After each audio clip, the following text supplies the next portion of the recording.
2 నిమిషాల్లోనే.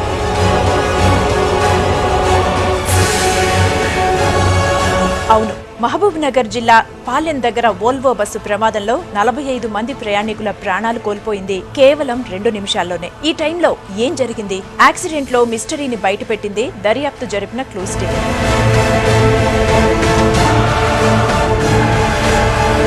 Volvo bus culvert railing గోడను ఢీకొట్టినప్పుడు diesel ట్యాంకులోకి ఇనుప రాడ్డు గుచ్చుకుని ఫ్యూయల్ లీక్ అయింది. నిప్పు రాజుకుని ట్యాంక్ భగ్గుమంది. తర్వాత లగేజ్ రూమ్ కు మంటలు అంటుకోవడంతో తీవ్రత పెరిగింది. ఎగిసిన మంటల్లోంచి కార్బన్ మోనాక్సైడ్, కార్బన్ డయాక్సైడ్ లాంటి విషవాయువులు పుట్టుకొచ్చాయి. ఊపిరాడక నిద్రలో ఉన్న ప్రయాణికులు మేల్కొనేసరికే ప్రాణాంతక వాయువులు బస్సు అంతా వ్యాపించాయి. బస్సు అద్దాలు క్లోజ్ చేసి ఉండటంతో ఆక్సిజన్ అందక అందరూ స్పృహ తప్పి పడిపోయారు. ఈ స్థితిలో ఎవరైనా 1-2 నిమిషాల కంటే ఎక్కువసేపు బతకలేరు. ఆ తర్వాత మంటలు బస్సంతా వ్యాపించడం, కూర్చున్న సీట్లలోనే ప్రయాణికులు సజీవ దహనం కావడం జరిగిపోయాయి. బస్సు అరగంట పాటు మంటల్లో చిక్కుకున్నా అంతకు చాలాసేపు ముందే ప్రయాణికుల ప్రాణాలు గాల్లో కలిశాయి.